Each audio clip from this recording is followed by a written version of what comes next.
La grille d'évaluation concerne 5 points. La qualité du porteur de projet, l'idée en termes d'originalité, la faisabilité du projet, le business model au sens de la cohérence du projet avec les besoins économiques du Cameroun notamment et les perspectives pour la vision portée par le porteur du projet. Chaque critère sera noté sur 10, ce qui fait que lors de la présentation des résultats, on vous donnera les notes de chacun sur 50.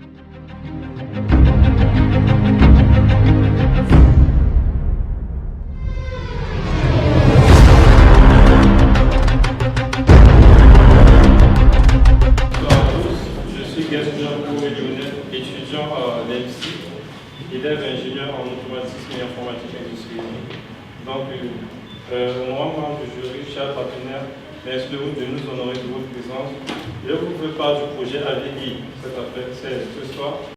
Bonsoir à tous. Donc, je vais vous présenter le projet AVI.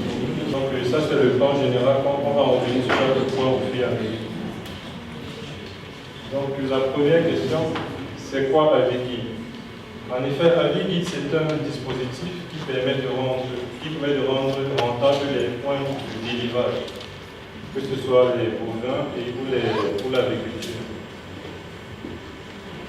Donc, ça, c'est le personnel du projet. En effet, il y a 4 informaticiens, un éleveur de volailles et un électronicien. Donc, concernant la situation du marché dans l'élevage du pays, la production de volailles représente 34% de la quantité de viande produite au Cameroun sur la période de 2011 à 2016. Donc 80% dans la région de l'Ouest concernant la volaille. L'offre actuelle, qu'est-ce que le marché propose? Déjà sur le marché, on remarque qu'il y a une augmentation de 9,78% de quantité de viande. Cette information est relayée d'après le ministre de l'élevage, Dr Tagay. Déjà, on a remarqué aussi que sur le marché, il n'y avait aucun dispositif qui permet de rendre rentable les zones d'élevage. Donc là, je vais vraiment vous expliquer à partir de ces structures. Donc, voilà une zone d'élevage. On va créer à partir d'un module électronique, on va prendre la situation de l'environnement. On va envoyer vers un serveur web. Prenons l'exemple de l'agriculture pour les poules pondeuses. En effet, elles doivent rester dans un environnement chaud. Donc, si on remarque par exemple qu'il y a la température qui n'est pas bonne, on peut par un actionneur à distance activer les stores. Ce qui va par exemple augmenter ou baisser la température selon le besoin. Donc, concernant le projet dans son écosystème, les fournisseurs. Au pays, on a des fournisseurs, des vendeurs de kits. Arduino et Raspberry, ce sont des systèmes électroniques, comme on dit, des systèmes embarqués. Le dispositif a une partie application et une partie module. La partie application, on va pouvoir fournir des conseils à l'utilisateur parce que généralement, l'utilisateur, ça peut être des personnes qui ont envie de se lancer dans l'agriculture. Donc, on va lui donner des conseils, les normes en vigueur, les dispositifs de qualité qu'on utilise en agriculture pour rendre vraiment le système rentable. On va également, comme on dit précédemment, récupérer les données en temps réel dans l'espace d'élevage. Et on va faire une interaction pour contrôler la distance à partir de l'application. Dans le module électronique, c'est le module qui est directement implanté dans l'espace d'élevage. C'est lui qui va prendre les informations. Pour les stations d'élevage, on a des plusieurs.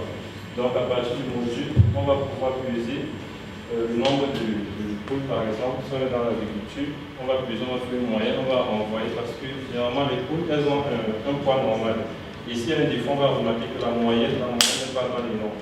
Et à partir de cela, on va dépêcher quelqu'un sur place pour voir ce qui n'est pas ça. Donc également, on a une application web. Généralement, si l'utilisateur veut faire des statistiques, à partir de l'application web, on peut regarder un certain nombre d'activités et on peut faire des prévisions, on peut voir tout ce qu'il y a à modifier dans la production, etc.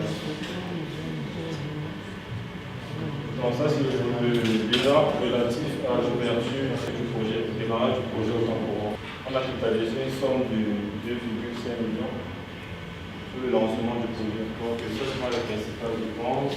Compte tenu de l'ouverture du démarrage de ce projet, on a pensé plutôt à un statut SARL. Vu qu'au pays, on a certaines contraintes concernant l'auto-entrepreneur. Bon, le plan de communication va porter sur 3 principaux points. Support numérique. Donc, le support numérique, en effet, c'est quoi? On va optimiser la publication sur les réseaux sociaux, que ce soit au niveau des radios, des chaînes.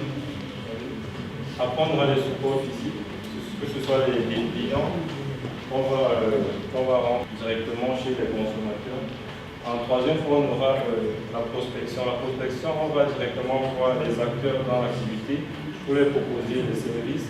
On va également se rendre dans les salons d'agriculture et de l'élevage pour faire part du projet. On a fait un budget prévisionnel et selon les prévisions, on compte réaliser un chiffre d'affaires mensuel évalué à 4 millions de francs CFA avec une marge de 835 euros. Donc, merci de m'avoir écouté, ce sera pour le projet à venir. Merci, Lionel.